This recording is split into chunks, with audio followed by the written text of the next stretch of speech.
किसी को मारकर किसी की जान लेकर कोई कभी खुश नहीं रह सकता।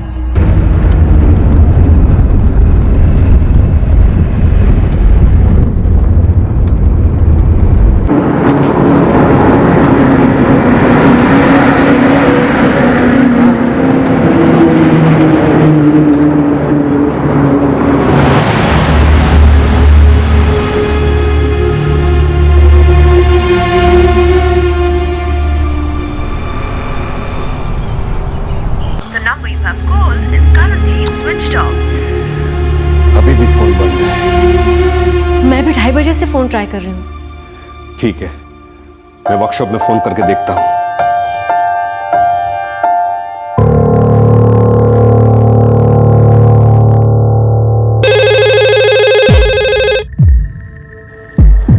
Hello, Dhamija spare parts.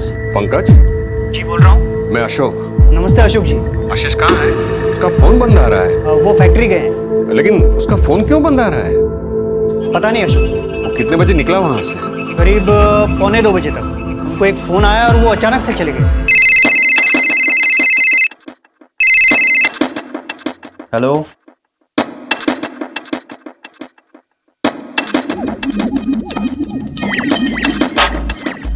Pankaj, मैं फैक्ट्री के लिए निकल रहा हूँ।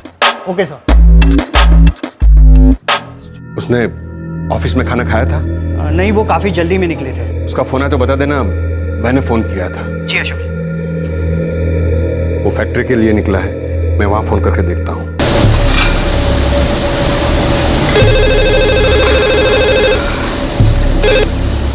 हेलो दीपक।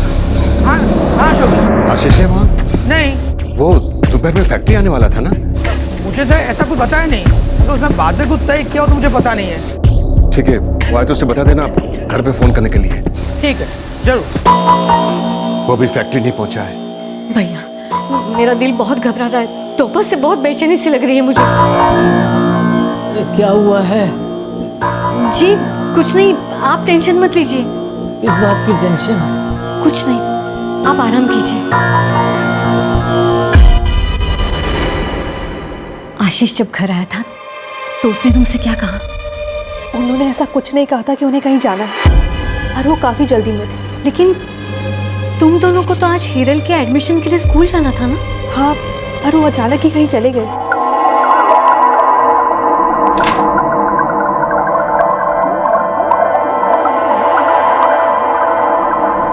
दीप्ति, हम हिरल के एडमिशन के लिए कल जाएंगे। क्यों? हमें आज ही फॉर्म भरना था ना। हाँ, मैंने स्कूल में बात कर ली है, वहाँ हम कल भी जा सकते हैं। अच्छा सुनो, मुझे एक अर्जेंट काम है और मैं शायद लंच पर नहीं आऊँगा।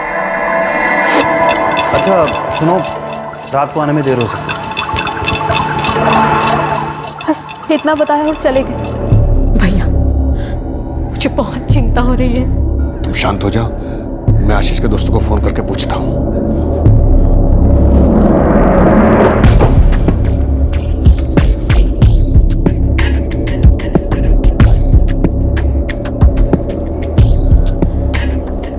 इकतीस साल के आशीष धमीजा का परिवार बेहद चिंतित था। उसका फोन स्विच ऑफ था। क्या ये कुछ बुरा होने का पूर्वाभास था? आशीष का फोन बंद था, उसे जहां जाना था वो वहां पहुंचा नहीं था। आधे घंटे बाद पता चलता है कि वो कहां है।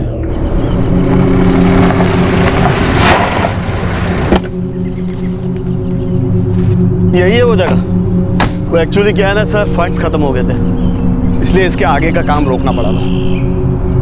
ठीक है, लेकिन हमें इसे तो गिराना पड़ेगा। इसमें कोई प्रॉब्लम नहीं है, आप गिराना चाहो तो गिरा सकते हो, और उसमें ज्यादा टाइम भी नहीं लगेगा। और इसके पीछे भी काफी जगह है, आइए देखिए ना सर, आइए। ये देखिए सर, ये जगह और ये जगह, ये सारी जगह हमारी है। होटल के लिए काफी अच्छी लोकेशन है, और ये जो रोड देख रहे हो ना, ये आगे जाकर बाईपास से मिल जाएगी। देखते हैं। सर इतने सस्ते दाम में इतनी अच्छी जगह नहीं मिल सकती। किलिंग डील है सर।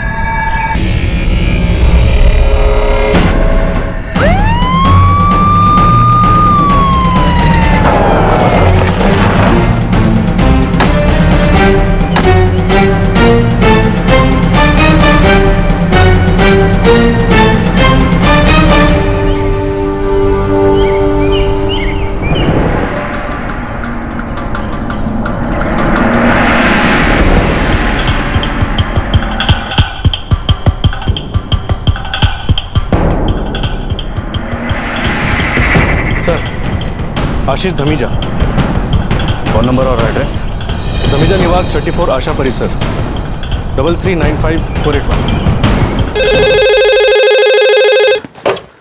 हेलो। ये आशीष धमीजा के घर का नंबर है? हाँ, आशीष कहाँ है और आप कौन है? आप कौन? मैं अशोक तलरेजा, आशीष का मामा। मैं PSI जगत बोल रहा हूँ। देखिए, मैं गांधी रोड के बाईपास के पास एक अंडर कंस्ट्रक्शन साइट पर आशीष धमीजा की लाश मिली। क्या? क्या हुआ भैया? किसका फोन था? आशीष कहाँ है? मामा जी बताइए, आशीष कहाँ है? भैया बोलिए ना, किसका फोन था? आशीष कहाँ है? बताइए ना भैया, आशीष कहाँ है? किसका फोन था? चेन, पर्स, घड़ी, अंगूठी सब कुछ मौजूद है। हो सकता है कोई बड़ी रकम लूट कर हमें गुमराह करने के लिए ये सब छोटी मोटी चीजें छोड़ दी गई हैं, ताकि ये लूटपाट का मामला ना लगे, या फिर ये कोई प्लान मर्डर है। लेकिन उसका मोबाइल फ़ोन नहीं मिला है सर। उसके घर वालों का कहना है कि काफ़ी देर से वो उसका फ़ोन ट्राई कर रहे हैं, लेकिन उसका फ़ोन स्विच ऑफ जा रहा है। सर, आशीष की फैमिली लाश को आइडेंटिफाई करने के लिए आई है। उनका कहना है कि अपनी कार में वर्कशॉप से फैक्ट्री के लिए निकला था। लेकिन हमें तो आशीष की कोई कार नहीं मिली है।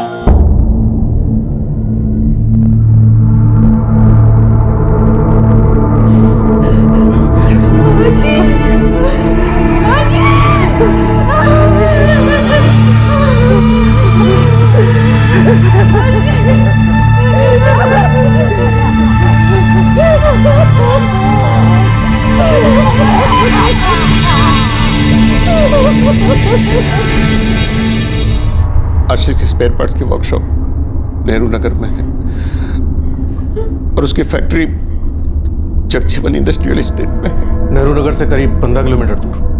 जी। 1:45 बजे के करीब आशीष अपनी वर्कशॉप से निकल के 2:30 बजे फैक्ट्री पहुंचने वाला था। जब आपने उसे फैक्ट्री में फोन किया तब वो वहां नहीं पहुंचा था? जी नहीं। मैं तो ये सोचकर परेशान हो रही थी कि वो आज खाने पे घर क्यों नहीं आया। रोज आता है खाने पे घर, वर्कशॉप बस 15 मिनट की दूरी पर है। लेकिन आप इतनी परेशान क्यों थी? वो तो अपनी बीवी को बता के गया था कि वो आज घर पर खाना खाने नहीं आएगा। मैं मोबाइल रिचार्ज करवाने गई थी, माँ जी को बताना भूल के। हमें अभी तक आशीष का मोबाइल नहीं मिला है, जिससे हमें ये पता चल सके कि वो आखिरी कॉल किसका था, जिसे सुनकर आशीष अचानक वहां से चला गया।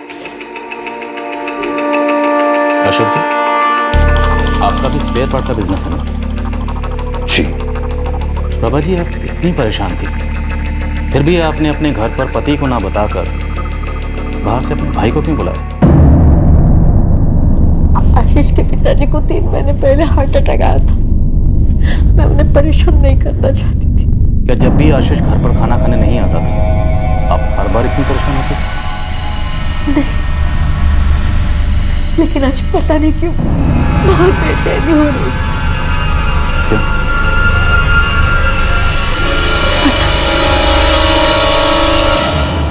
आज 12 बजे वो आया, फिर चला गया। वो और दीप्ति आज हीरल के एडमिशन के लिए स्कूल जाने वाले थे। वो लोग वहां भी नहीं गए, तो मुझे चिंता होने लगी। क्या आशीष ने जाने से पहले कोई वजह बताई कि वो इतनी जल्दी में कहाँ जा रहा है, क्यों जा रहा है? नहीं, मैंने माँ को बताया तो था कि उन्होंने मुझसे कुछ नहीं कहा, पर मैं ये बताना भूल गई कि वो आज खाने पर नहीं आएंगे। अशोक जी, आपके पास 8 mm की पिस्टल है? क्या? 8 mm की पिस्टल? नहीं। क्या आशीष के पास 8 mm की पिस्टल थी? नहीं। नहीं सर, फोन पे क्या बात हुई वो मुझे नहीं पता, लेकिन हाँ मुझे लगा कि वो गुस्से में। बिजनेस को लेकर कोई टेंशन थी? हाल ही में कोई ऐसी बात हुई है? नहीं सर, अगर ऐसी कोई बात हुई होती तो मुझे ज़रूर पता होता। क्या उनकी परेशानी की कोई और वजह थी? मतलब कोई पर्सनल बात? नहीं सर, मुझे नहीं पता। ओके सर, कल शाम तक आशीष के फ़ोन रिकॉर्ड्स मिल जाएंगे। जगत, एक मिस्टीरियस कॉल जिसे सुनकर आशीष हड़बड़ी में कहीं चला जाता है। एक ऐसा दिन जिस दिन आशीष लंच करने अपने घर नहीं जाता, और उसके घर वालों की इससे फोन पे बात नहीं हो पाती, जिसकी वजह से पूरा परिवार परेशान हो जाता है। उसी दिन उसका खून हो जाता है। क्या इन सब बातों का ताल्लुक उसके घर की किसी बात से तो नहीं है? प्रभा, क्या बात है? ऐसे चुप क्यों हो? मुझे बताओ कि क्या हुआ है। आशीष कहाँ है? देखो, मैं सच बर्दाश्त कर लूंगा, मुझसे कुछ मत छुपो। मैं समझ नहीं पा रही हूँ आप मुझसे क्या जानना चाहते हैं। देखिए, अभी तक हमें उस कॉल के बारे में पता नहीं चला जो आपके पति आशीष को 1:45 के करीब आई थी, जिसे सुनकर वो हड़बड़ी में कहीं चले गए थे। जब वो 12 बजे घर से निकले थे तभी जल्दी में निकले थे। क्या उस वक्त उन्हें कोई कॉल आई थी? मैं नहीं जानती। उस वक्त मैं हिरल के स्कूल जाने के लिए तैयार हो रही थी। क्या आशीष बिजनेस को लेकर परेशान थे? मुझे नहीं पता। वो बिजनेस की बातें मुझसे शेयर नहीं किया करते थे। क्या कोई पर्सनल बात थी? क्या घर की किसी बात से परेशान थे? देखिए, हमारे पास पक्के सबूत नहीं है, लेकिन हमें लगता है कि वो कॉल किसी पर्सनल बात से जुड़ी हुई थी, ना कि बिजनेस से। क्या आपको ऐसी किसी बात के बारे में पता है? नहीं, मैं किसी कॉल के बारे में नहीं जानती। मिसेस दीप्ति धमीजा, क्या आपके पति का कोई अफेयर था? क्या वो कॉल किसी औरत का था? क्या आपके आपसी रिश्ते में कोई प्रॉब्लम थी? मुझे समझ नहीं आ रहा आप मुझसे ऐसे सवाल क्यों कर रहे हैं। I'm sorry, मैं सिर्फ इसलिए पूछ रहा हूँ ताकि हम जल्द से जल्द आपके पति के कातिल को ढूंढ सकें।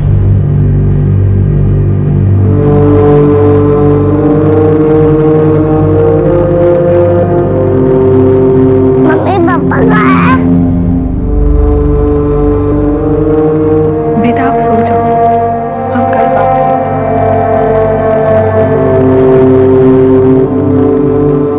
इस केस का सबसे अहम सुराग था वो फोन कॉल, जिसके आते ही आशीष धमीजा तुरंत वर्कशॉप से निकल गया था। पर उस सुराग तक पहुंचने से पहले ही पुलिस को आशीष की कार मिल गई, वही कार जिससे वो वर्कशॉप से निकला था, लेकिन जहां लाश मिली थी उस जगह से काफी दूर। सर, वो कार आशीष की है। कार के पेपर्स डैशबोर्ड में मिले।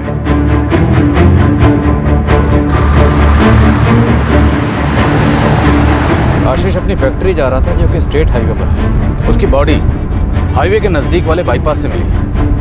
अब उसकी कार तीसरी जगह से मिली है जो कि बाईपास से काफी दूर। मतलब ये बात तो पक्की है कि वो अपनी फैक्ट्री नहीं जा रहा था। सर, मैंने खबरियों को काम पे लगा दिया। अगर मामा भांजे के बीच बिजनेस को लेकर कोई भी दुश्मनी हुई तो जल्दी पता चल जाएगा।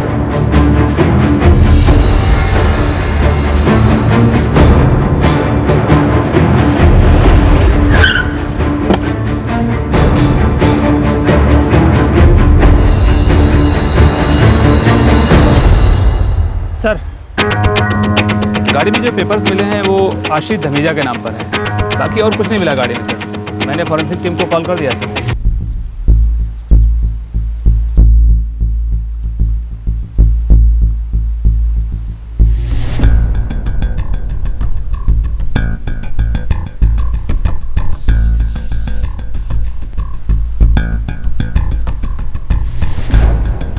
आशीष धमीजा की कार यहाँ पे है, जबकि उसकी बॉडी हमें उस बिल्डिंग के पास मिली थी। इसका मतलब है उसके साथ कोई दूसरा भी था। हो सकता है उसने रास्ते में से किसी को पिक किया होगा। मुझे लगता है आशीष धमीजा का मर्डर करने के बाद पहले उसकी लाश को ठिकाने लगाया गया और बाद में इस कार को यहाँ लाकर छोड़ा गया।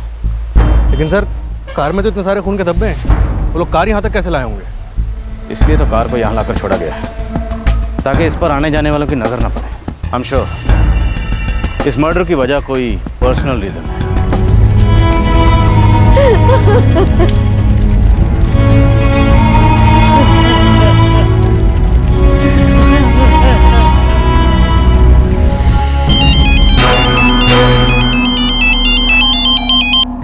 हाँ राजू बोल। साहब, बिजनेस की वजह से तो कोई दुश्मनी नहीं लगती। जो आशीष का मामा है ना, उसके परिवार के काफ़ी करीब है और आपस में कोई लड़ाई झगड़ा भी नहीं होता। सब लोग बड़े ही प्यार से रहते सब। कोई और एंगल? लूट का मामला हो सकता है क्या?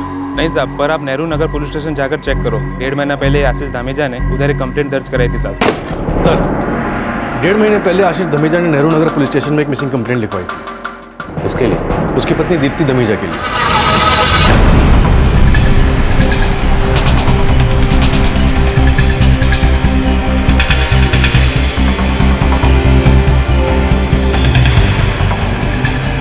28 सितंबर 2013 को दीप्ति धमीजा की मिसिंग कंप्लेंट लिखवाई गई। यस। और फिर आशीष धमीजा की पत्नी दीप्ति धमीजा कहाँ मिली? मिसेस दीप्ति धमीजा ने खुद ही फ़ोन किया था आशीष को। और उसके बाद 30 सितंबर 2013 को कंप्लेंट वापस ले ली गई। हाँ, लेकिन इस सब में अजीब बात यह है कि आशीष को उसकी पत्नी के फ़ोन रिकॉर्ड्स चाहिए थे ताकि वो पता कर सके वो कहाँ गई। इसके लिए वो फ़ोन कंपनी में भी गया था। I am sorry mister Dhamija, हम लोकेशन ट्रैकिंग के लिए किसी के भी कॉल रिकॉर्ड्स इस तरह से नहीं दे सकते। सर, मेरी पत्नी लापता है। तो आप पुलिस में जाकर कंप्लेंट फाइल कीजिए और अगर वो कॉल रिकॉर्ड्स मांगते हैं तो हम दे सकते हैं। सर, हम सिर्फ कोर्ट के ऑर्डर्स पर या पुलिस इन्वेस्टिगेशन के लिए ही कॉल रिकॉर्ड्स दे सकते हैं। इसके बाद आशीष धमीजा रिपोर्ट लिखाने पुलिस स्टेशन आया। हमने मोबाइल कंपनी में फ़ोन किया तो पता चला यहाँ आने से पहले वो वहाँ गया। लेकिन आखिर दीप्ति धमीजा गई कहाँ थी? वो अपनी माँ से मिलने ग्वालियर गई थी। तो जाने से पहले उसने अपने पति या अपने ससुराल वालों को इस बारे में कुछ नहीं बताया? उनके लौट आने पर आशीष ने अपनी कंप्लेंट वापस ले ली। हमने सोचा उनका डोमेस्टिक मैटर है इसलिए केस क्लोज कर दिया। डोमेस्टिक? I'm sure ये इनके घर का मामला है। तो आशीष के फ़ोन रिकॉर्ड सब तक आ जाए। मुझे लगता है हमें मिसेस दीप्ति धमीजा से एक बार और मिलना है। कहीं ऐसा तो नहीं इन दोनों के बीच में कोई दूसरी औरत आ गई?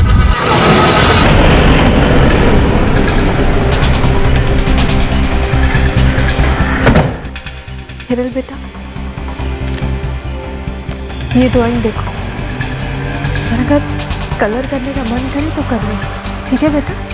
मैं अभी आती हूँ। सर, मैं अपनी माँ के घर गई थी। जाने से पहले आपने अपने पति को इन्फॉर्म नहीं किया था और ना ही अपने सास ससुर को। आप अपनी बेटी को भी साथ नहीं लेकर गई थी और उस दौरान आपके साथ फ़ोन पर भी कोई कांटेक्ट नहीं हो पा रहा था। इस तरह जाने की कोई तो वजह होगी।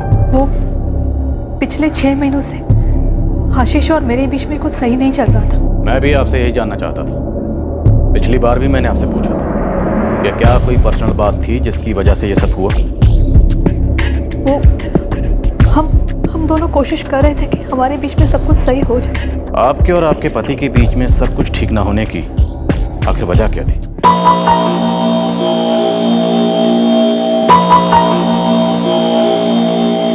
दीप्ति, तुम मुझे साफ साफ बताओगी आखिर बात क्या है? मैं तुमसे कुछ पूछ रहा हूँ। सब कह रहे हैं कि तुम किसी बात को लेकर अपसेट हो। सबका यही मानना है कि हम दोनों के बीच कुछ ठीक नहीं चल रहा। मैं तुमसे बात कर रहा हूँ दीप्ति। अब पूछ रहे हो जब सबने आपसे कहा कि हमारे बीच में कोई प्रॉब्लम है? क्या तुम मुझे सीधे सीधे बताओगी आखिर प्रॉब्लम है क्या? कब बताऊं? हम कब एक साथ बैठते हैं? आप सवेरे 8 बजे चले जाते हैं और रात को 11 बजे आते हैं, थके होते हैं और सो जाते हैं। अगले दिन फिर से ऑफिस चले जाते हैं। काम काम और सिर्फ काम।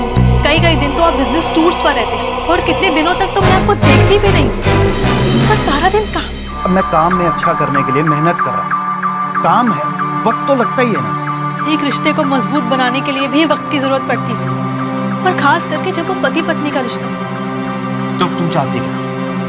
तो मैं काम बिजनेस सब छोड़कर तुम्हारे पास बैठा रहा हूँ? बिजनेस कैसे चलेगा? घर कैसे चलेगा? दीप्ति, तुम मुझे सीधे सीधे बताती क्यों नहीं कि तुम चाहती क्या हो? अपने पति का वक्त चाहिए मुझे, उसका साथ चाहिए। तुम्हें किस चीज की कमी है यार? प्यारी सी बच्ची, मैं हूँ, माँ पापा पूरा परिवार। अब यही तो वक्त है जो मैं काम पर ध्यान लगा सकता हूँ ताकि हमारा आने वाला समय बेहतर हो सके। बस यही एक बात तुम्हारी समझ में नहीं आ रही? खामखा हर सी बात का इशू बना कर रखती है।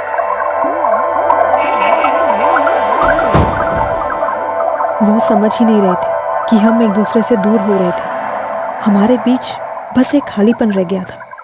क्या वो हमेशा काम पे रहते थे? मुझे तो यही बताया था। आपको किसी पर शक था? मेरा मतलब है, क्या आपको लगता है काम के बहाने वो किसी से मिलने जाते थे? I mean, किसी औरत से? नहीं, मुझे उन पर शक नहीं था। मुझे तो हमारे बीच की बढ़ रही दूरियों की फिक्र थी। हमारी शादी को 4 साल हो चुके थे, पर ऐसा लगने लगा था कि उन सालों का कोई मतलब ही नहीं रहा। इसलिए मैं चुपचाप चली गई ताकि उन्हें मेरे घर में ना रहने का मतलब समझ में आए। मैं उन्हें सिर्फ ये एहसास दिलाना चाहती थी कि जब कोई अपना आपके पास नहीं होता तो कैसा लगता है। क्या आपके पति को अपनी गलती का एहसास हुआ?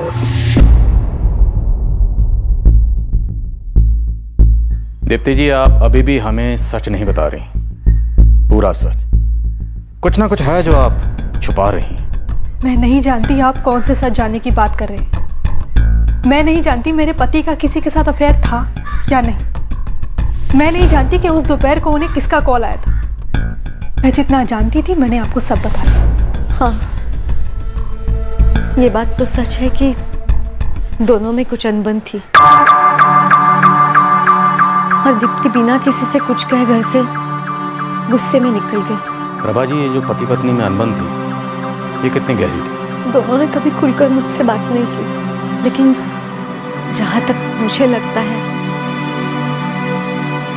बात इतनी भी बड़ी नहीं थी कि दोनों में सुलह नहीं हो सकती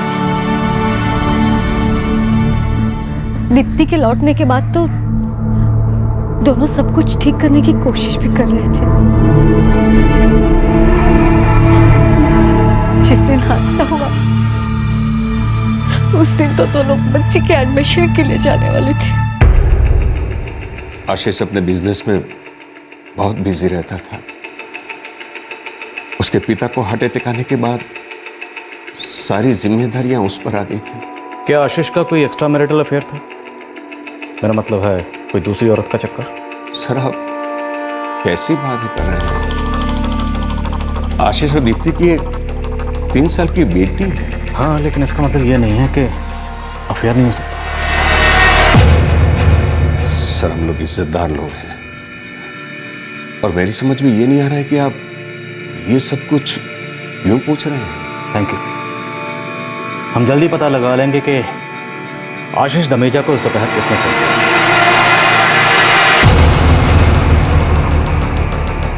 वो फोन कॉल किसका था, ये रहस्य तब खुला जब शाम को पुलिस के हाथ आशीष के फोन रिकॉर्ड्स आए। उस नंबर का पता चल गया जिससे वो कॉल आया था। पर क्या उस नंबर से पुलिस कातिल और कत्ल के मकसद के बारे में जान पाएगी? क्या हत्यारा कोई ऐसा ही था जिस पर पुलिस को शक था?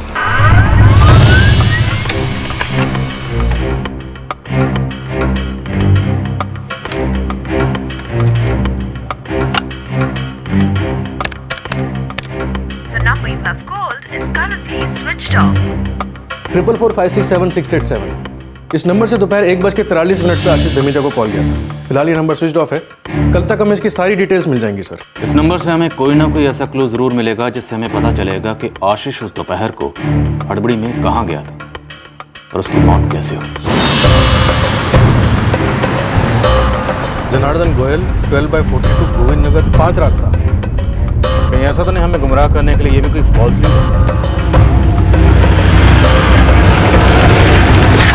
साहब 12/42 इस पूरे मोहल्ले में है ही नहीं।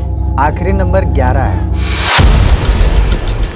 सर, दुकान वाला सही कह रहा है, इस नंबर का कमरा इस पूरे मोहल्ले में है ही नहीं। जैसे कि हमें लगा था ये एक फॉल्स लीड निकली। इतना तो पक्का ये एक प्लान मर्डर है। बिजनेस वाला एंगल भी स्ट्रांग नहीं लगता है सर। आई एम श्योर ये पर्सनल मैटर है। इस फोन की IME या ट्रैक करो सर। मम्मी पापा भगवान क्यों चले गए हैं? हाँ बेटा, अब कभी नहीं आएंगे। ये भी कोई उम्र थी उसके जाने की। ऐसे में किसी की क्या दुश्मनी थी जो हमारे बेटे को मार डाला।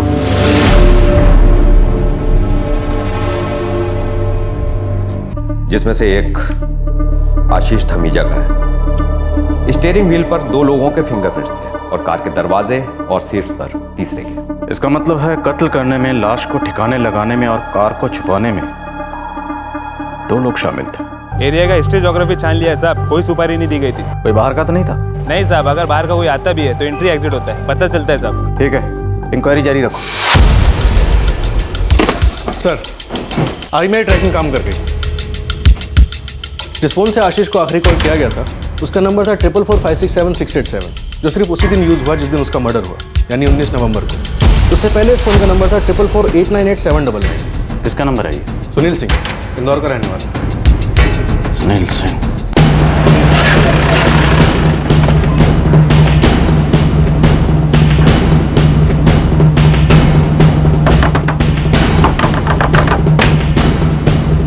जी सुनील सिंह?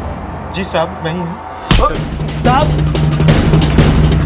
साहब हुआ क्या है? मैंने क्या किया है?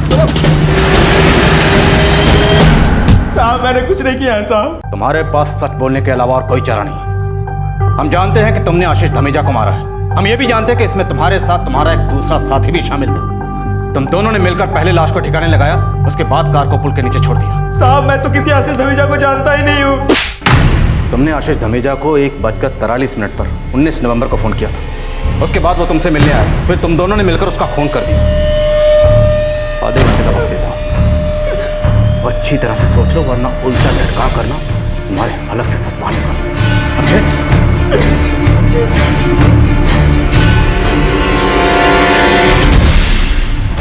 सर, ये Sunil Singh garment export company में काम करता है। इस कंपनी का मालिक है नवीन खत्री। यस, सुनील सिंह, हाँ यही काम करता है सर। क्या हुआ सर? गारमेंट एक्सपोर्ट मतलब बिजनेस वाला एंगल तो नहीं था। लगता है सुनील को आशीष से कोई पर्सनल इशू था। हो सकता है सर। सुनील और आशीष के बीच एक कड़ी है। गारमेंट एक्सपोर्ट कंपनी का मालिक नवीन खत्री, वो आशीष का अच्छा दोस्त था। इस आशीष और नवीन सर, सुनील आपसे कुछ बात करना चाहता है। साहब सच्ची बोल रहा हूँ, मैं किसी आशीष धमीजा को नहीं जानता। क्या मैं डंडा लाजर? साहब नहीं साहब, सच्ची बोल रहा हूँ साहब। लेकिन आप जो बोल रहे हो ना कि मेरे फ़ोन से किसी ने फ़ोन किया था, तो साहब उस दिन मेरा फ़ोन मेरे पास था ही नहीं। हमारे मालिक है ना नवीन साहब, उन्होंने मेरा फ़ोन लिया था 2 दिन के लिए। कसम से साहब सच्ची बोल रहा हूँ, नवीन साहब के पास मेरा फ़ोन था 2 दिन, उन्होंने मांगा था साहब। सुनील, तेरे पास फ़ोन कौन सा? ये नहीं साहब। 2 दिन के लिए फ़ोन मुझे देगा क्या? गरीब का फ़ोन आप क्या करोगे साहब? छोटा सा काम है, देगा क्या? अरे साहब ले लो ना।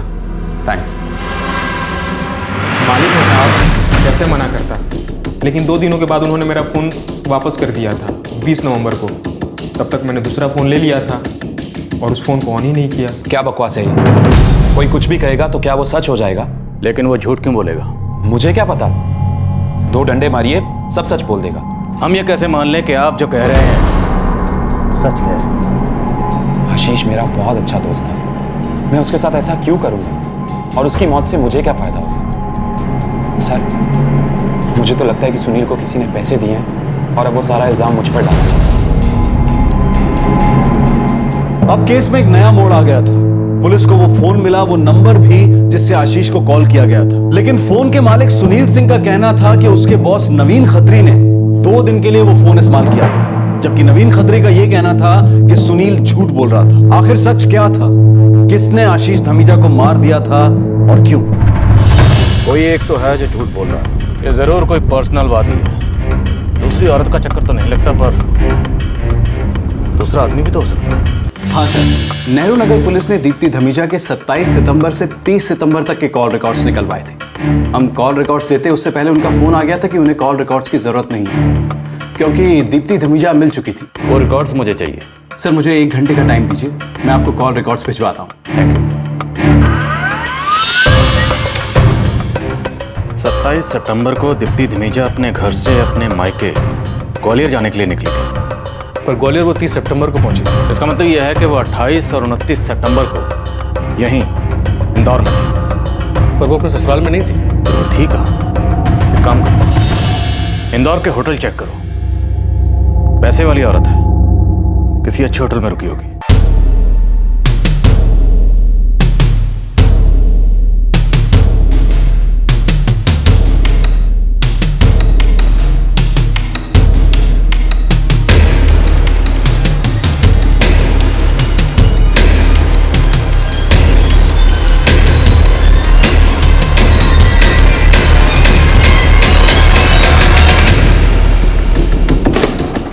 सर, तीर निशाने पे लगा है। 28 और 29 सितंबर को दीप्ति धमीजा ने होटल रेड कैप्रिकॉन में चेक इन किया। सिंगल रूम कैश पेमेंट किया गया, और सेम डेट्स पे नवीन खत्री ने भी उसी होटल में चेक इन किया था। Same single room cash payment. Sir, Deepti ने अपना पैन कार्ड और नवीन ने अपना ड्राइविंग लाइसेंस होटल में आइडेंटिटी के लिए दिए थे, और ये सिलसिला लगभग 3 महीनों से चल रहा है। हो सकता है दीप्ति हर बार मायके जाने के लिए बोलकर इस नवीन खत्री से मिलती है। पहले इस मामले की पूरी तरह से तफ्तीश करते हैं, फिर पक्के सबूतों के साथ इस नवीन खत्री और दीप्ति धमीजा से मुलाकात करते हैं।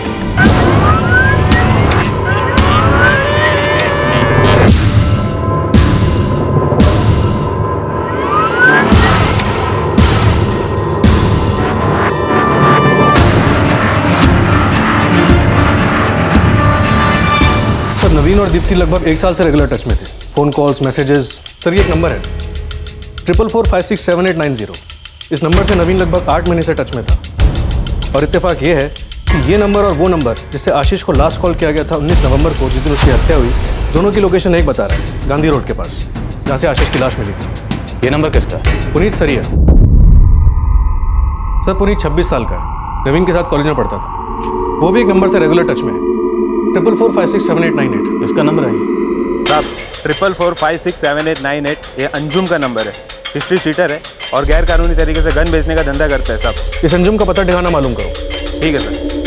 सर 15 नवंबर को गन्स बेचने वाले अंजुम से नवीन खत्री ने बात की।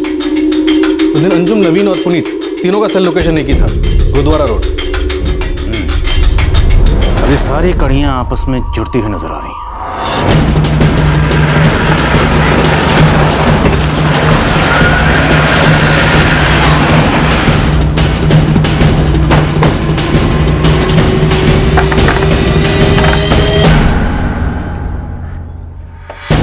यस, हम एक पहले नहीं सुलझा पा रहे हैं, तो मदद करोगे? चल चलो। सर बात तो बताइए। डालो अंदर। सर आपको गलत फहमी हुई है सर।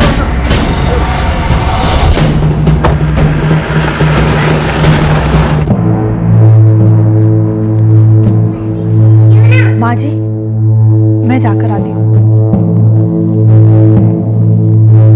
पर तुम्हें वहां क्यों बुलाया है? उन्हें पता चल गया आशीष को किसने मारा? पता नहीं माँ जी, पर उन्होंने कहा कि उन्हें कुछ बातें क्लियर करनी है। मैं आती हूँ।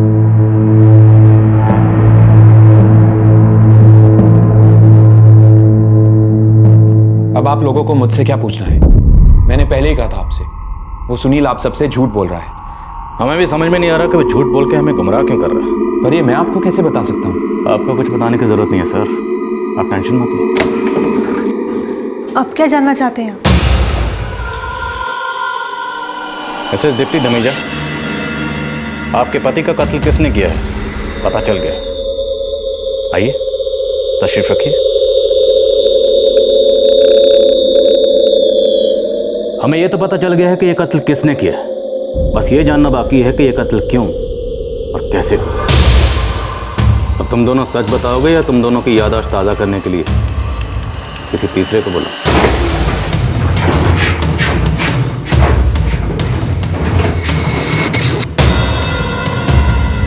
मिस्टर नवीन खत्री, इनसे मिलिए।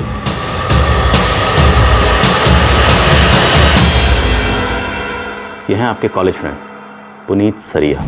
अब तुम तीनों ये पूरी कहानी सच सच मुझे बता दो कि तुम तीनों के फ़ोन रिकॉर्ड्स हमारे पास हैं और तुम दोनों के एक साथ होटल में रुकने के सबूत भी हमारे पास हैं। एक बार नहीं, कई बार। Single room, paid in cash. जिस पिस्टल से आशीष धमीजा का कत्ल हुआ वो पिस्टल आपने खरीदी और जिससे खरीदी थी उसे भी हम जल्दी ही पकड़ लेंगे। और इसमें आपने पुनीत सरिया की मदद की।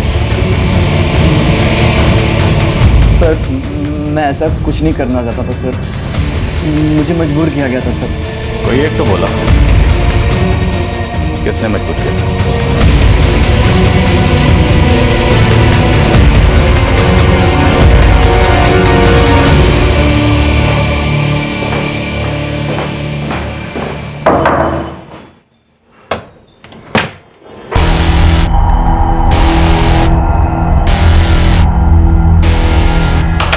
आशीष के पास मेरे लिए वक्त ही नहीं था।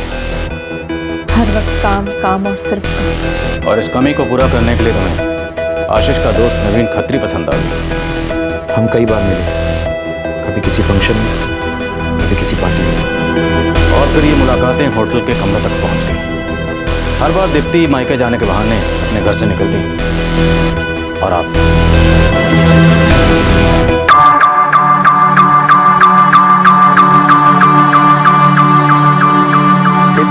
क्यों? क्या हुआ? दीप्ति, हर दूसरे हफ्ते तुम मायके जाती हो। आपके पास मेरे लिए वक्त ही कहाँ है? आप तो सारा दिन बिजनेस में बिजी रहते हो। अब मैं बिजी हूँ तो क्या हुआ? यहाँ पर पूरी फैमिली तो है। मेरे माँ बाप भी तो मेरी फैमिली है और मैं उनके साथ वक्त गुजारने जा रही हूँ, किसी और के साथ नहीं। नवीन, मुझे लगता है आशीष को मुझ पर शक हो गया। हो सकता है उसे ये शक हुआ हो तुम किसी से मिलने जाती हो, पर मुझ पर शक नहीं होगा। तुम समझ नहीं रहे। और आशीष ने मोबाइल कंपनी में कांटेक्ट किया था मेरे कॉल रिकॉर्ड्स मांगने के लिए, और मुझे कंपनी वालों का फोन आया ये पूछने के लिए कि मैंने उसे परमिशन दी है या नहीं। छोड़ दो उसे। क्या? छोड़ दो उसे, हम शादी कर लेते हैं। पागल हो गया क्या? अगर मैंने उसे छोड़कर तुमसे शादी कर ली तो ना ही मुझे हिरल की कस्टडी मिलेगी और ना ही उसकी जायदाद में से कोई हिस्सा। कोई नहीं, मैं बस इतना चाहता हूँ कि तुम इस शादी से बाहर।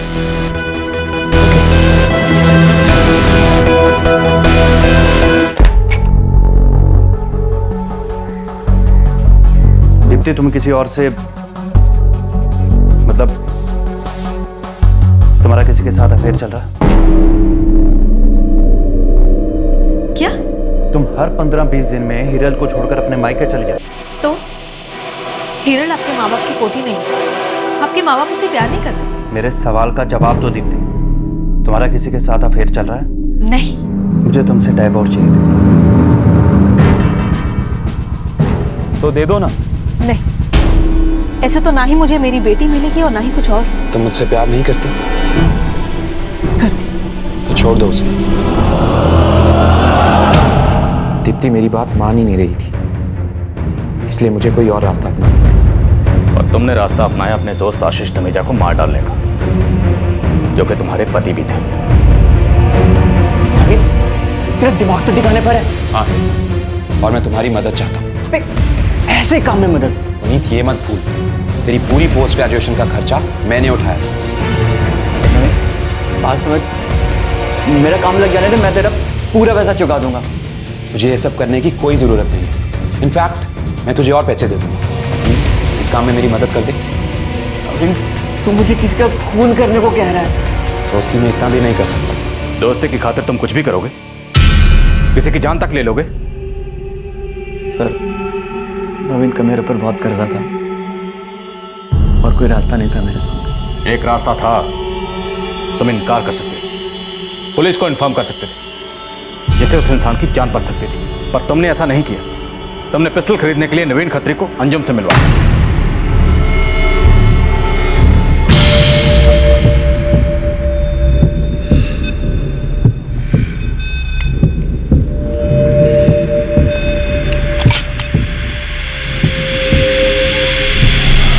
ये वाली 1 लाख। सुनील सिंह, जो तुम्हारे ऑफिस में काम करता था, तुमने उसे जबरदस्ती फंसाया। उसे तो पता भी नहीं था कि तुम उसके फोन के साथ क्या करने वाले हो।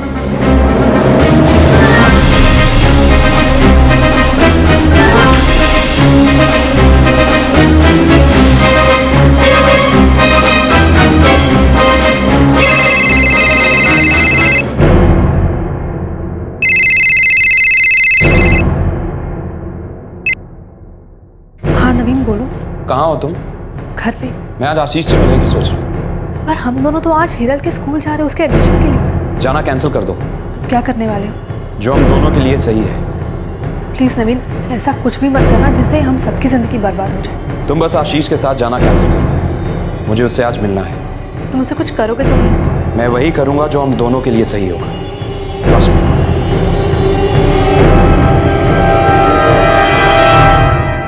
नवीन को मैंने मना किया था कि आशीष को मत मानना। तुम्हें क्या लगा था नवीन तुम्हारे पति आशीष से मिलकर तुम्हारा हाथ मांगने वाला? तुम पहले दिन से जानती थी कि नवीन ने ही आशीष को मारा, फिर भी तुमने इसका साथ दिया।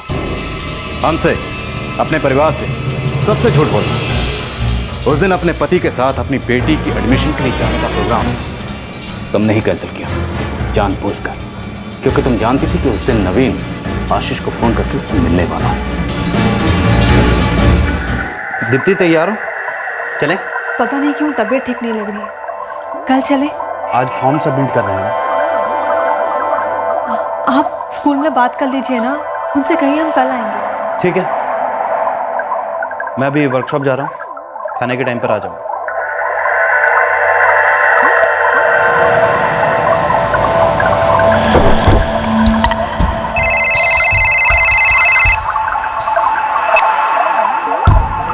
हेलो, क्या तुम जानना चाहते हो तुम्हारी बीवी छुप छुप के किससे मिलती है?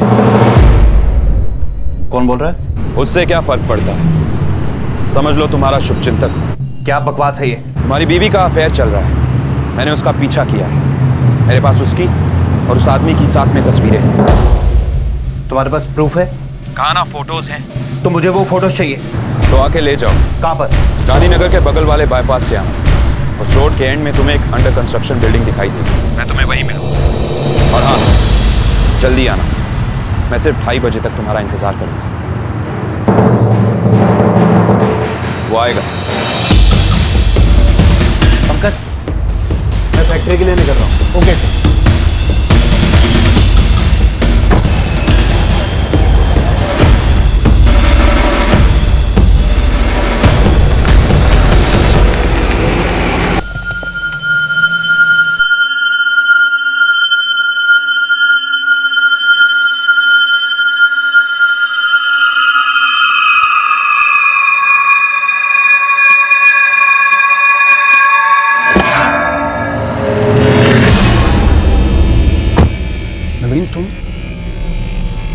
तुमने बुलाया मुझे? हाँ। तुम्हें मेरी पत्नी के अफेयर के बारे में क्या पता?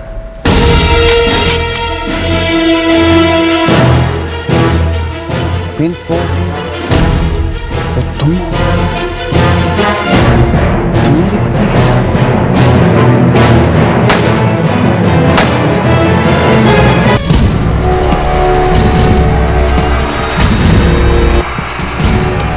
अब कार को यहां से हटाना होगा। चलो।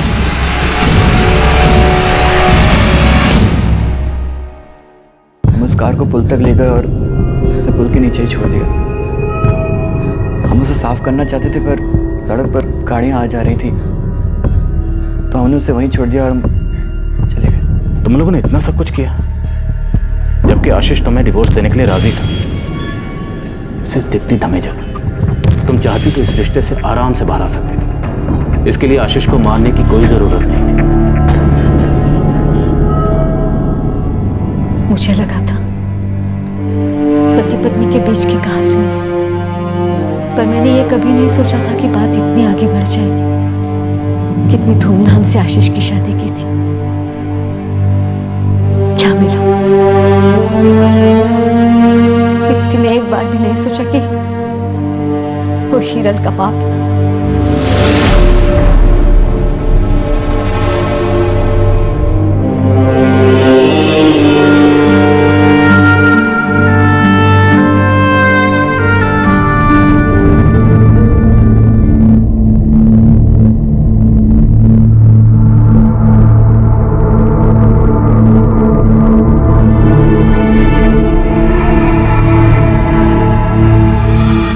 नवीन खत्री को आईपीसी की धारा 302 के तहत खून के लिए, 120 बी क्रिमिनल कॉन्स्पिरेसी के लिए और 201 के तहत सबूत मिटाने के लिए बुक किया गया है। दीप्ति और पुनीत पर आईपीसी की धारा 201 और 120 बी के तहत चार्जेस लगाए गए हैं। कार से मिले उंगलियों के निशानों की रिपोर्ट आना अभी बाकी है। आशीष के खून के लिए जो पिस्टल इस्तेमाल की गई थी वो नवीन के दफ्तर से हासिल कर ली गई है। तीनों आरोपी न्यायिक हिरासत में हैं और पुलिस चार्जशीट तैयार करने में जुटी है। अपनी शादी से नाखुश दीप्ति अगर चाहती तो उस रिश्ते से आजाद हो सकती थी। रिश्ते का वो अंत फिर भी अच्छा होता, बेटर एंड होता। आशीष तलाक के लिए राजी था। पता नहीं दीप्ति क्यों खुद को उस रिश्ते में बांधे हुई थी। क्या बेटी को खोने का डर था या तलाक के बाद कॉम्पनसेशन न मिलने का डर था? आखिर इस तरह से रिश्ते को खत्म करके उसे क्या मिला? नवीन ने सोचा था कि पुलिस की तहकीकात ठंडी पड़ जाएगी और फिर 1 साल के बाद वो दीप्ति से शादी कर लेगा। दीप्ति जानती थी कि नवीन ने जुर्म किया है, पर फिर भी वो खामोश रही क्योंकि वो नवीन से प्यार करती थी। क्या वो दोनों जुर्म करने के बाद भी बचकर निकल सकते थे? किसी को पाने की चाह में किसी और की जिंदगी छीन लेना कभी किसी को खुशी नहीं दे सकता है। हमारे आज के एपिसोड की दूसरी कहानी।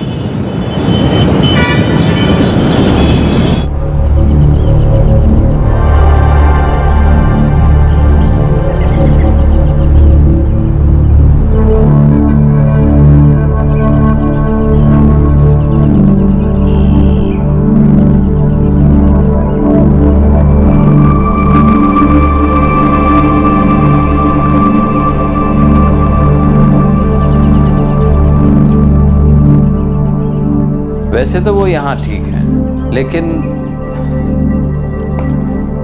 आप लोगों को अक्सर याद करती है। आखिर वो आपकी माँ है। घर में परिवार वालों के साथ रहेंगी तो ज़्यादा खुश रहेंगी। देखिए, बड़े होने के नाते मैं आपको सलाह दे रहा हूँ, आप उन्हें घर ले जाइए। वो आपकी माँ के समान है, उन्हें माँ जितना प्यार दीजिए, इससे ज़्यादा उन्हें कुछ नहीं चाहिए।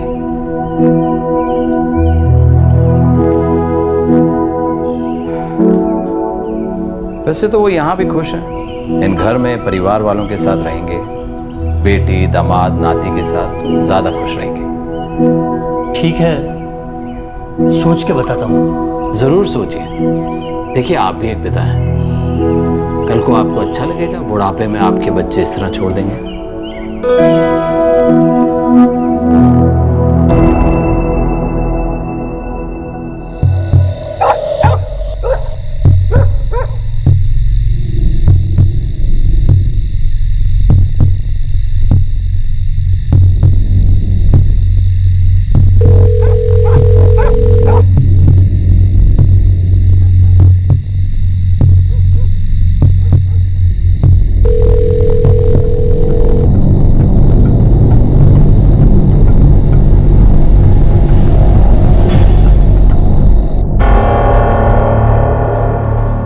जी बोलिए।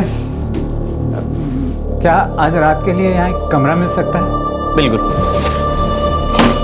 कितने पैसे लगेंगे? छोटे से छोटे कमरे के भी 300 लगेंगे। 300।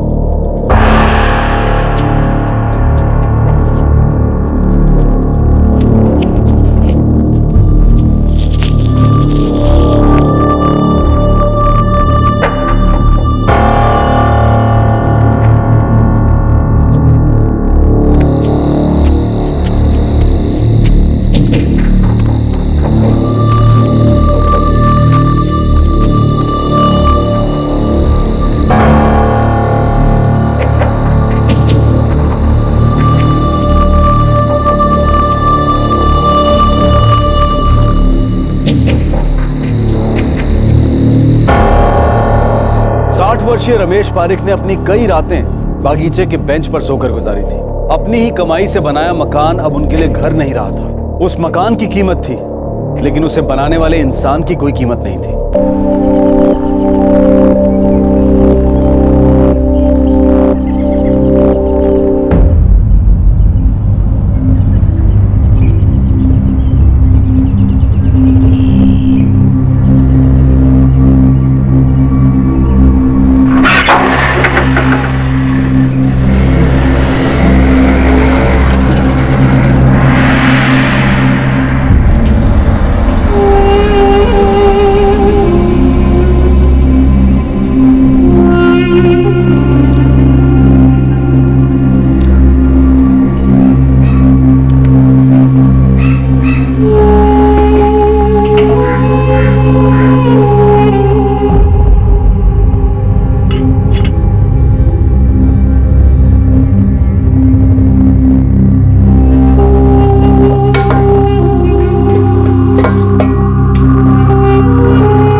फ्रिज में दूध चाय बनाने के लिए। दूध न थी। हर्षों से अमित की दोपहर की चाय के लिए। लेकिन मैंने सुबह से चाय नहीं पी है। सुबह चाय बनाई थी, आप नहीं थे, ऐसे ही बर्बाद हो गई। बार बार चाय बनाने के लिए दूध नहीं है हमारे पास। ये मेरा घर है। तो इस घर का आप करेंगे क्या? बेटे के नाम पर कर क्यों नहीं देते? इकलौता बेटा है, आपका ख्याल रखता है ना। अगर आपको सारी चीजें आपके हिसाब से चाहिए तो उसे भी वो दे दीजिए ना जो उसे चाहिए। क्या मेरे बेटे को ये पता है कि रात को मैं गार्डन के बेंच पर जाकर सोता हूँ? पहले घर बेटे के नाम पर कर दीजिए, फिर शांति से यहाँ पर रहें।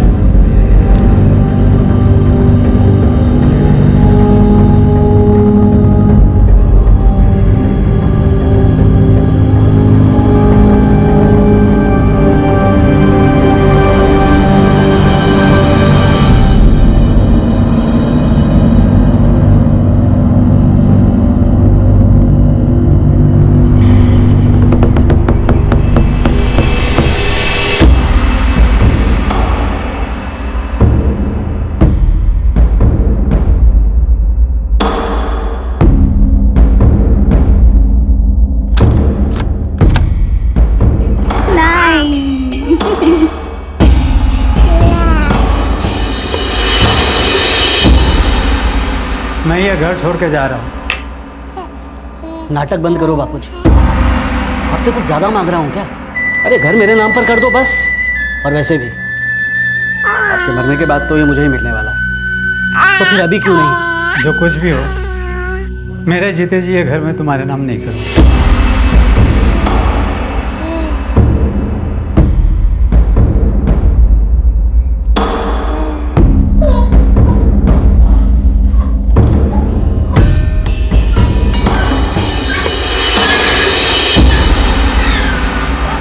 बाबूजी ने कहीं आपके खिलाफ कुछ कर दिया तो आपको उन्हें रोकना चाहिए। ज्योति, मैं उनको इकलौता बेटा हूँ, ये घर मुझे ही मिलेगा। लेकिन सोचिए, अगर बाबूजी ने वसीयत बनाई और वसीयत में घर उनकी दो बेटियों के नाम कर दिया तो तुम्हारे हिसाब से क्या करना चाहिए?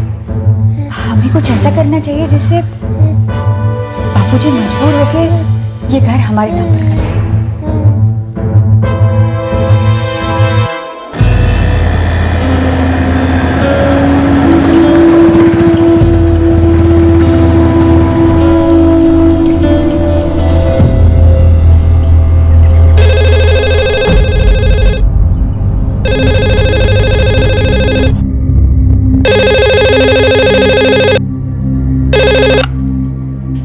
हेलो, कांतिलाल जवेरी जी बोल रहा हूँ। मैं रमेश पारेख बोल रहा हूँ। मेरे एक दोस्त ने बताया कि आप वृद्धाश्रम चलाते हैं। जी बोलिए, क्या मदद कर सकता हूँ आपकी?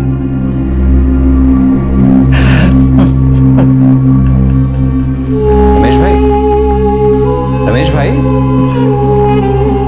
मुझे आपके वृद्धाश्रम में रहने के लिए थोड़ी जगह मिल सकती है?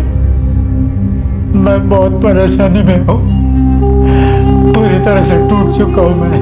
रमेश भाई, पहले आप शांत हो जाइए। आप यहाँ जरूर रह सकते हैं, कभी भी आ सकते हैं। आपके पास यहाँ का पता है ना? तो आप यहाँ आ जाइए, बैठकर बात करते हैं।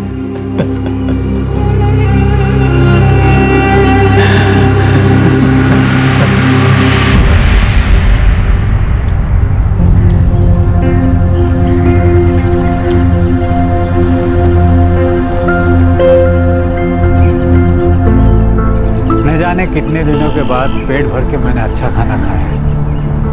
अब बोलिए रमेश भाई, हुआ क्या है?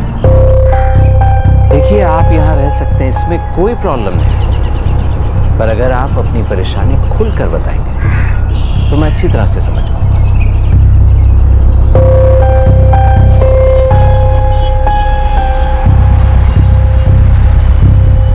हसमुख भाई, आज 3 सेल हुए। वाह रमेश भाई, आपको मेरे किसी भी दूसरे सेल्समैन को मात दे सकते हो। नहीं हसमुख भाई, बेटा मैं आपका एहसानमंद हूँ। कोई बात नहीं। नहीं, हाँ, क्योंकि इस उम्र में भी आपने मुझे काम के लायक समझा। कांति भाई, 2 साल पहले जब मैंने घर छोड़ा, मेरे पास बहुत कम पैसे थे, थोड़ी सी जमा पूंजी बस। एक दोस्त की मदद से एक छोटा सा कमरा मैंने भाड़े से लिया और हसमुख भाई के साथ में स्पेयर पार्ट बेचने का काम शुरू किया। तो उन 2 सालों में आपका बेटा कभी भी आपसे मिलने नहीं आया? नहीं, एक बार भी नहीं। मुझे लगता है मेरे घर छोड़ के चले जाने से वो खुश है।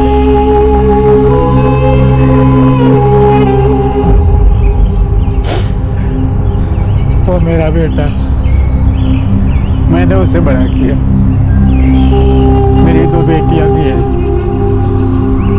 रूपा और रचना। मेरा बेटा अमित सबसे बड़ा है, मैंने उसकी शादी करवाई। उसे 3 साल की बच्ची है, राशि। और आज अमित और उसकी पत्नी चाहते हैं कि मैं अपना घर अमित के नाम कर दूं। यही सब देख के मैंने घर छोड़ा और फिर उन दोनों ने मेरे साथ एक खेल खेला।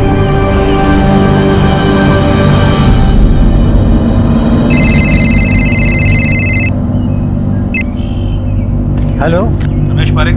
हाँ जी, बोल रहा हूँ। Senior police inspector Rajput. Police inspector, क्या हुआ सर? रमेश भाई, आपको पुलिस स्टेशन आना पड़ेगा।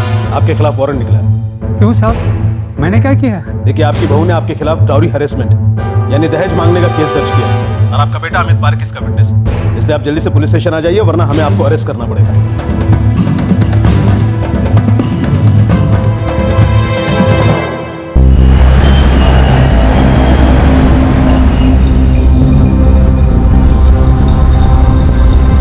बापूजी, आप टेंशन मत लो, हम लोग पुलिस से बात करेंगे और हम अमित भाई से भी बात करेंगे। आपको वो घर छोड़ना ही नहीं चाहिए था। आपके सीधे होने का वो लोग गलत फायदा उठा रहे हैं। कैसे भी करके बस उन्हें वो घर चाहिए। हेलो रचना, रूपा बोल रही हूँ। बाबूजी के खिलाफ अमित भाई और ज्योति भाभी ने सॉरी हैरेसमेंट का केस किया है। पुलिस स्टेशन जा रहे हैं, तू भी आ सकती है क्या? बाबूजी, बाबूजी, दिमाग, गाड़ी रोको। बाबूजी, बाबूजी क्या हुआ आपको?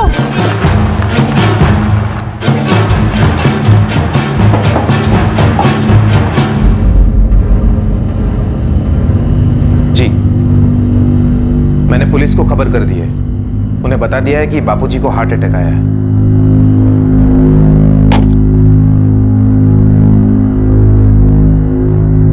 अटैक सीवियर था, पर डोंट वरी, अब वो खतरे से बाहर है। हम उन्हें जल्दी वार्ड में शिफ्ट कर देंगे। Thank you doctor.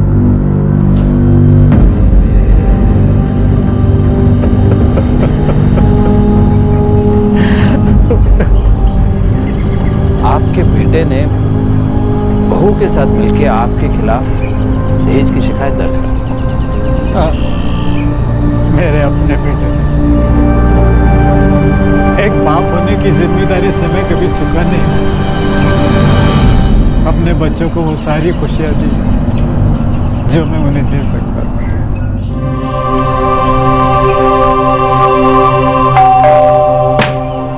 मेरी जिंदगी का सिर्फ एक ही लक्ष्य था, मेरे बच्चों को बेहतर से बेहतर भविष्य देना, चाहे वक्त अच्छा हो या बुरा।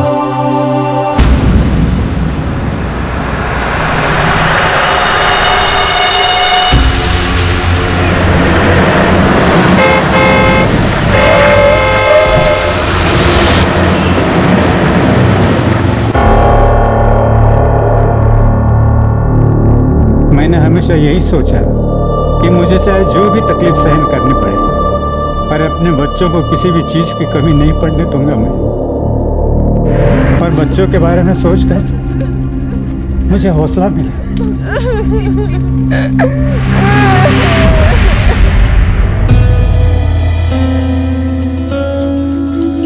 कि एक बाप को अपने बच्चों के लिए मजबूत सहारा बनके, परिवार का आधार बनके, बच्चों का हीरो बन के खड़े रहना होता है। तब तक जब तक कि वो अपने हर बच्चे को खुशी से जिंदगी बसर करते ना देखे।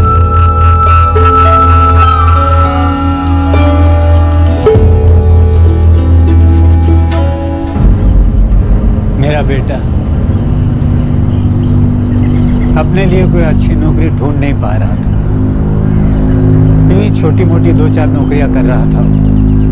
एक बाप होने के नाते मुझे ये अच्छा नहीं लगा। मुझे लगा कि मेरे बेटे की जिंदगी अच्छी होनी चाहिए, और इसलिए मैंने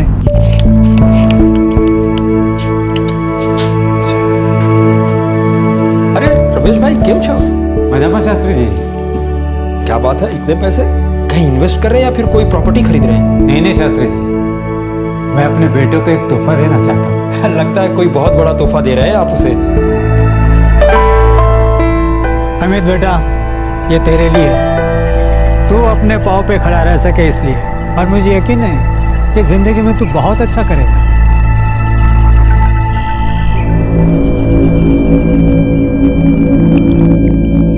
अजय अबू,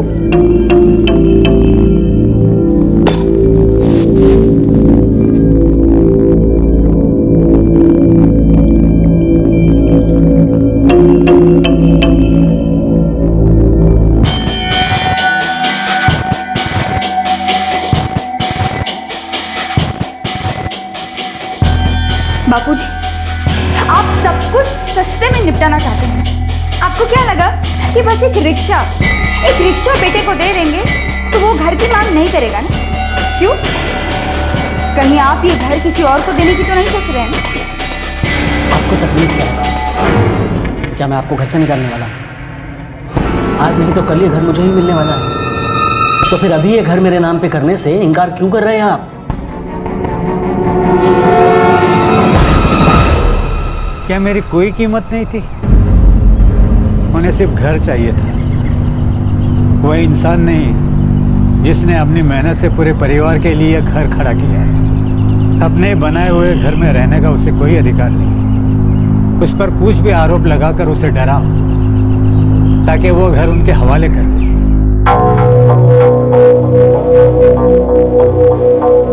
अमित भाई, आप और भाभी ऐसा कैसे कर सकते हैं? अमित भाई, वो हमारे बापूजी हैं। क्या कुछ नहीं किया उन्होंने हमारे लिए?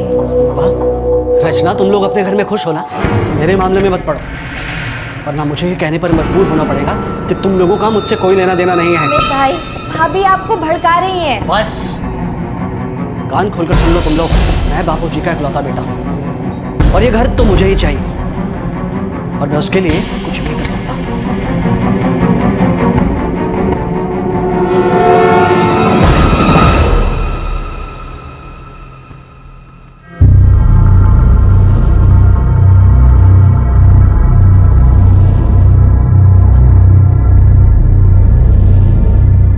कैसा है रे बेटा तू? रिक्शा से ठीक कमाई होती है ना? नहीं बेटा, मैं तुझसे नाराज नहीं हूँ। बापूजी, आप घर मेरे नाम पर करेंगे या नहीं? मेरे मरने तक का भी इंतजार नहीं कर सकता तू? फिर से वही राग शुरू मत कीजिए बापूजी। आप घर मेरे नाम पर करेंगे या नहीं? नहीं, घर मिलेगा लेकिन इस तरीके से नहीं। मैंने तुझे ये संस्कार नहीं दिए बेटा। तो भी ठीक है बापूजी, ज्योति भी तब तक अपना केस वापस नहीं लेगी जब तक ये घर मेरे नाम पर नहीं हो जाता। या तो ये घर मेरे नाम पर करिए या फिर केस लड़िए।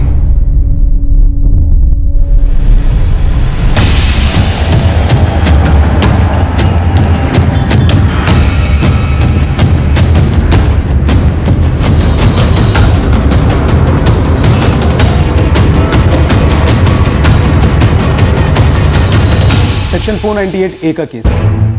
मैं तब तक वेट करूंगा जब तक आपकी बेटी रचना बेल के पेपर्स लेकर नहीं आएगी। तब तक आप लोग बाहर वेट कर सकते हैं, लेकिन मुझे आपको मजिस्ट्रेट के सामने ले जाना ही पड़ेगा।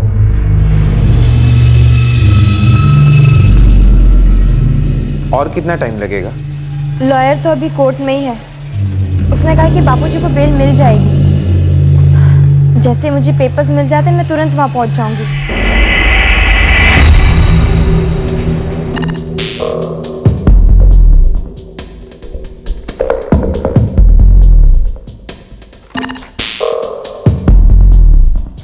चलिए।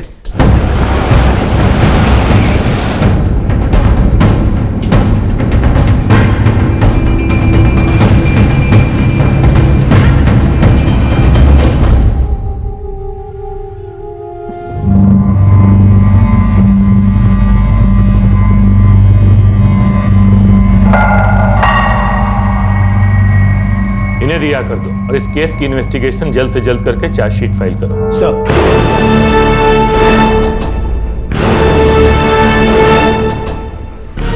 बापूजी, चाय। बापूजी, अब आप मेरे साथ रहने आ जाइए या फिर रचना के साथ। नहीं बेटा, मैं यहीं ठीक। बापूजी, आपको हमारे साथ चलना ही होगा।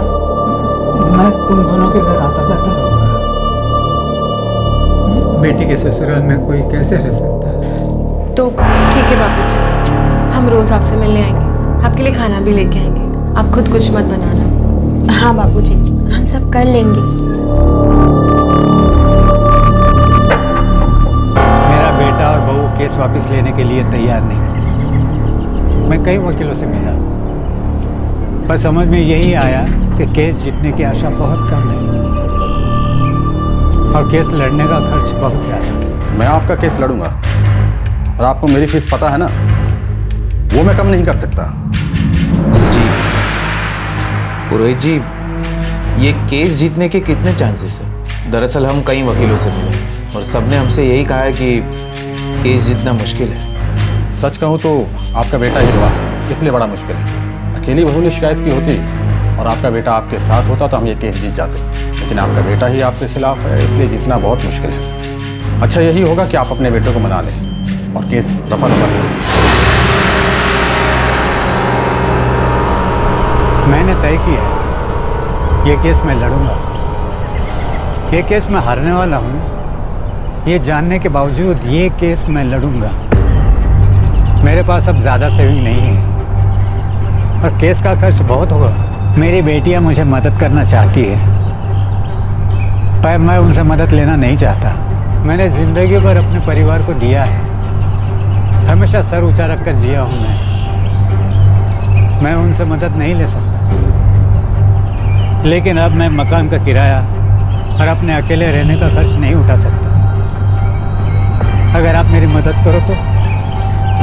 जरूर रमेश भाई, जरूर।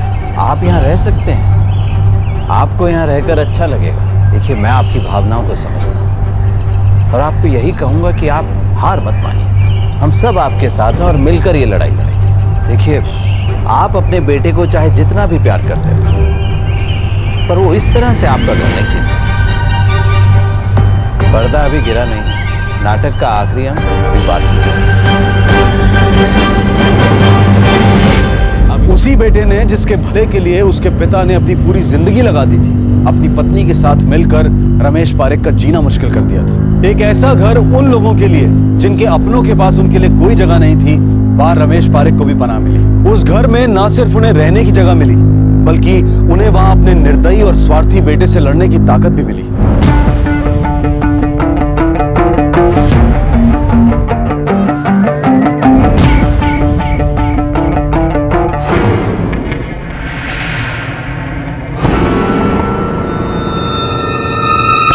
कानून की लड़ाई नहीं लड़ सकते तो ये रास्ता अपनाया बापूजी। कहीं हम किसी मुसीबत में न फंस जाएं।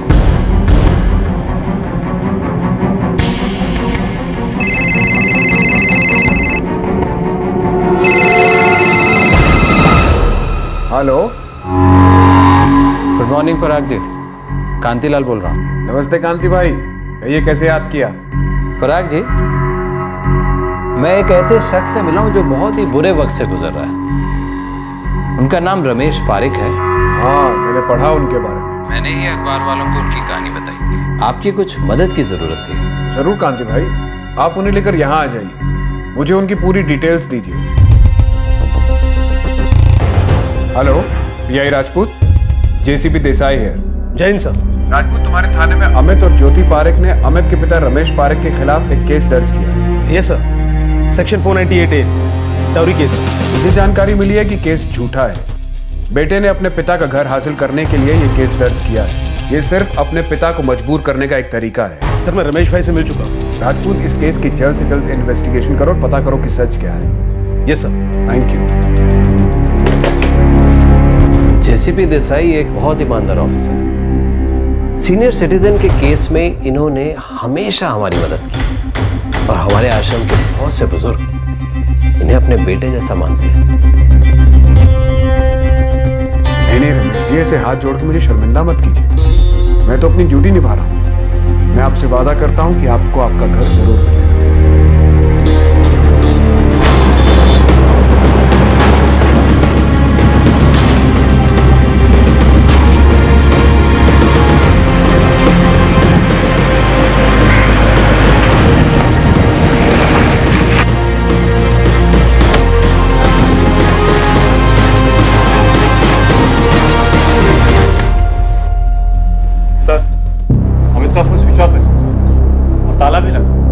से बात कर। रमेश भाई के बारे में अखबार में पढ़ा, जानकर बहुत धक्का लगा हमें। हमें नहीं पता था घर में ये सब कुछ चल रहा है। अमित और उसकी पत्नी ज्योति का है। लगता है दोनों भाग गए हैं।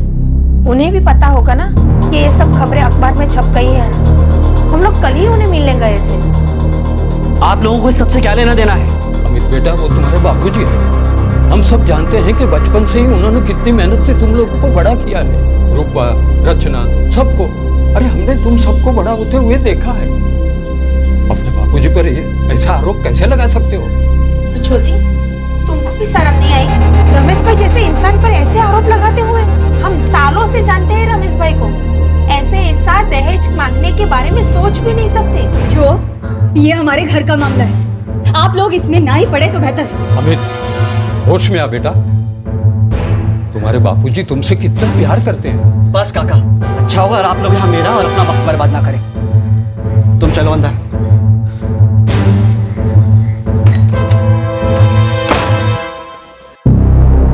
अमित ने हम लोगों से इतनी बदतमीजी से बात की और हमारे मुंह पे दरवाजा बंद कर दिया। अरे छोटा था तब से जानता हूं मैं उनको, मुझे पता नहीं था कि वो ऐसा निकलेगा। मुझे तो लगता है खबर पढ़ के वो लोग डर गए होंगे, इसीलिए भाग गए। आप लोग रमेश भाई को कब से जानते हैं? बरसों से साथ। क्या आप लोग पुलिस स्टेशन आकर अपना बयान दोगे? हाँ हाँ, क्यों नहीं। रमेश भाई कैसे हो आप?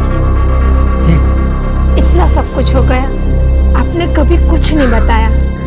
अगर कुछ हमें बताते रमेश भाई तो।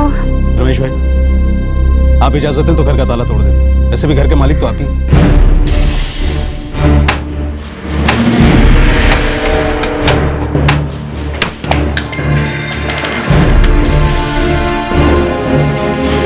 रमेश भाई, नया ताला लगा दीजिए और अब अपना सामान लेकर यहाँ रहने आ जाइए।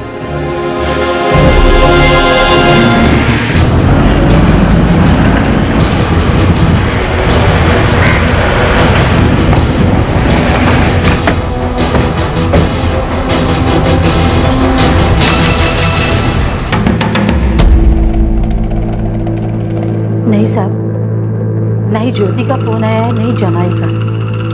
पता नहीं दोनों कहाँ हैं। आपको पता है आपकी बेटी ने अपने ससुर रमेश भाई के खिलाफ दहेज लेने की कंप्लेंट की है? मैं झूठ नहीं बोलूंगी साहब, रमेश भाई बहुत नेक इंसान है, वो ऐसा कर ही नहीं सकते।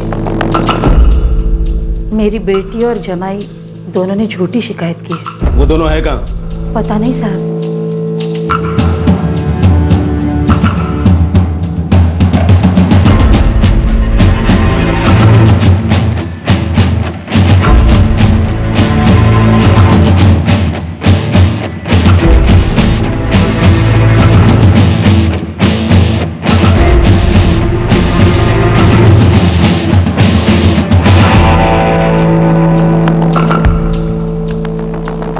रमेश पारेख के पड़ोसियों ने, उनकी बेटियों और दामाद ने, यहां तक कि ज्योति की मां ने भी उनके समर्थन में बयान दिया। अब अमित और ज्योति के खिलाफ गलत आरोप लगाने के लिए एक नया केस दर्ज किया गया और साथ ही उनके झूठे एफआईआर को खारिज करने के लिए एप्लीकेशन दी गई। लेकिन अमित और ज्योति अब तक फरार थे।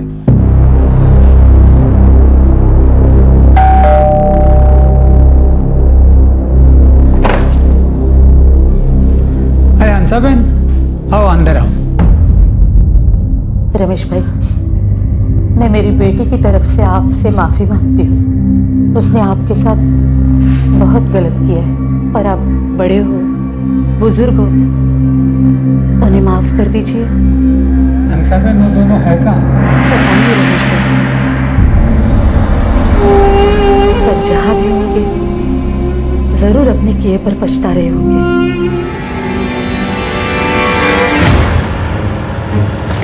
सर, हंसाबेन शायद अमित और ज्योति के कांटेक्ट में, क्योंकि वो रमेश भाई के घर गए थे अपनी बेटी और अपने दामाद की तरफ से उनसे माफी मांगी। हंसाबेन को पुलिस स्टेशन और सब जगह ये खबर फैला दो कि उन्हें अमित और ज्योति के केस में अरेस्ट किया। सर,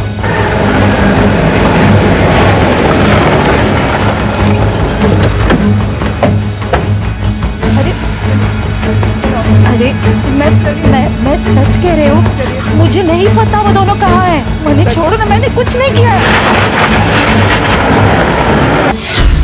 मेरा विश्वास करो, मुझे सच में पता नहीं है। मेरे पति बीमार है, उन्हें देखने वाला कोई नहीं है। मुझे घर जाने दो।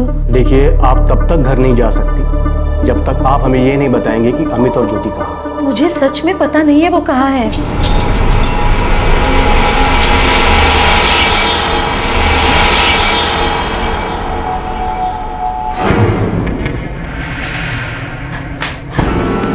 मम्मी, मम्मी, तू ठीक है ना? तू ठीक तो चले? हाँ, मैं तो ठीक हूँ। पर तुम लोग कहाँ चले गए थे? और ये सब क्या है बेटा?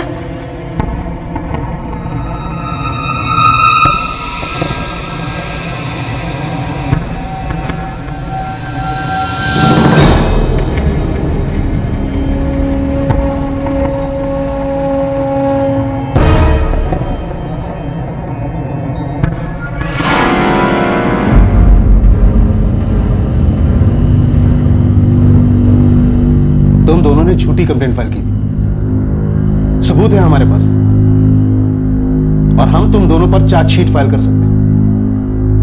रमेश भाई ने तुम्हारे खिलाफ कंप्लेंट की है कि तुम दोनों ने उनका घर हथियाने के लिए झूठा केस बनाया था। अब रमेश भाई तुम्हें बचा सकते हैं, अपनी शिकायत वापस ले। बोलो रमेश भाई, अगर आप कहें तो केस बनाकर इन दोनों को अंदर कर देते हैं। बापूजी, बापूजी हमें माफ कर दीजिए, हमसे बहुत बड़ी गलती हो गई। आप केस वापस ले लीजिए बापूजी। आखिरी गलती समझ के हमें माफ कर दीजिए।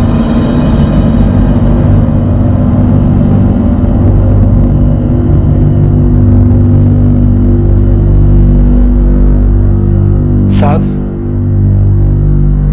जाने दीजिए इन बच्चों को, मैं इनके खिलाफ कोई केस दर्ज करना नहीं चाहता। ठीक है, आप कंप्लेंट वापस ले सकते हैं, मगर तुम दोनों को लिख कर देना होगा कि आगे से रमेश भाई को कभी भी परेशान नहीं करोगे। और अगर तुम्हारे खिलाफ एक भी कंप्लेंट आई ना, बिना इन्वेस्टिगेशन किए तुम दोनों को अंदर कर दो।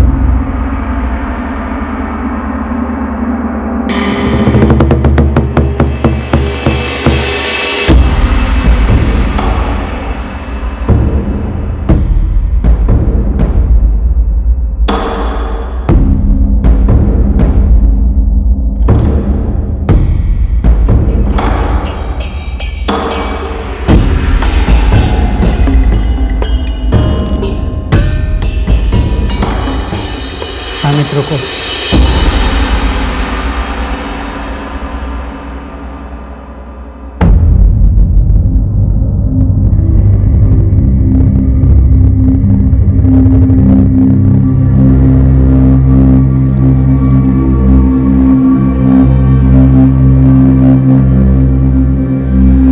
रिक्शा ले जाओ, तुम्हारे रोजी रोटी के काम है। अपने पैरों पे खड़े रहोगे तो ये तुम्हारे लिए अच्छा है। एक बाप होने के नाते शायद कुछ बातें मैं तुम्हें सिखा नहीं पाया हूँ, हो सकता है जिंदगी तुम्हें सिखा देगी। बेटा होके तुम बेटे का फर्ज भूल गए थे, लेकिन बाप होने के नाते मैं नहीं भूला। बेटा, मेरा आशीर्वाद तुम्हारे साथ में है, लेकिन जब तक मैं जिंदा हूँ मैं तुम्हें इस घर में रहने नहीं दे सकता।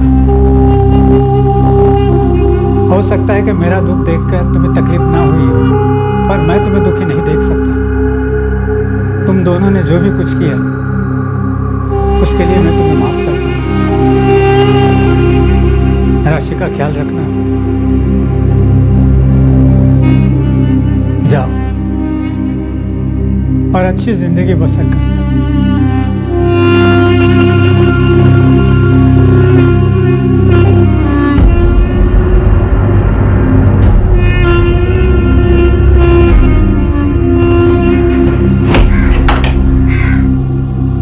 रमेश भाई अब अपने घर में अकेले रहते हैं। वो खुद काम करते हैं और अपने लिए जितना काफी है उतना कमा लेते हैं। उनकी बेटियां उनसे रोज मिलने आती हैं और उनके लिए दोपहर और शाम का खाना भी बनाकर लाती हैं। रमेश भाई पुलिस के बहुत आभारी हैं जिन्होंने उनकी इतनी मदद की। और कांति भाई से भी उनका गहरा नाता बन गया है। वो कई बार वृद्धाश्रम में जाते हैं और वहां जाकर अपने हम उम्र साथियों के साथ वक्त गुजारते हैं। उन लोगों में रमेश भाई को एक नया परिवार मिल गया।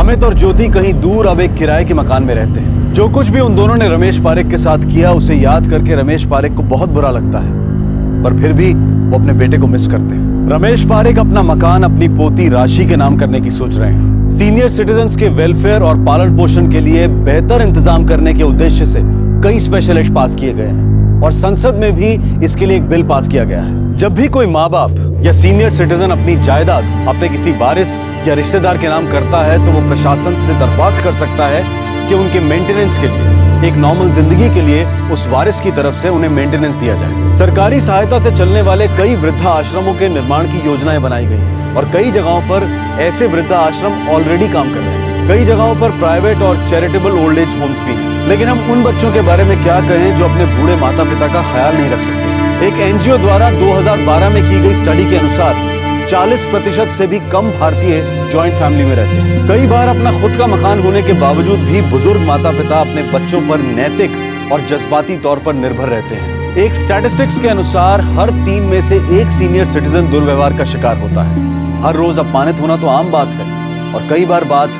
मारपीट तक भी पहुंच जाती है। आज युवा भारत अपनी भावनाओं को, अपनी जरूरतों को खुलकर बोलने लगा है, इसलिए उनके हर अरमान को पूरा करने के लिए मार्केट हमेशा तैयार रहता है। लेकिन वहीं ये भी जरूरी है कि हम अपने बुजुर्गों की थोड़ी परवाह करें, उन्हें थोड़ा प्यार दें, उनकी जरूरतों को समझने की कोशिश करें। आपसे फिर मुलाकात होगी क्राइम पेट्रोल दस्तक में एक और नए केस के साथ। तब तक अपना ख्याल रखें, सुरक्षित रहें और हमारे सभी युवा ये याद रखें कि जिंदगी के इस पड़ाव से उन्हें भी एक ना एक दिन गुजरना ही पड़ेगा। जय हिंद। इस तरह के और भी एपिसोड देखने के लिए हमारे चैनल को सब्सक्राइब करें और बेल आइकन दबाना ना भूलें।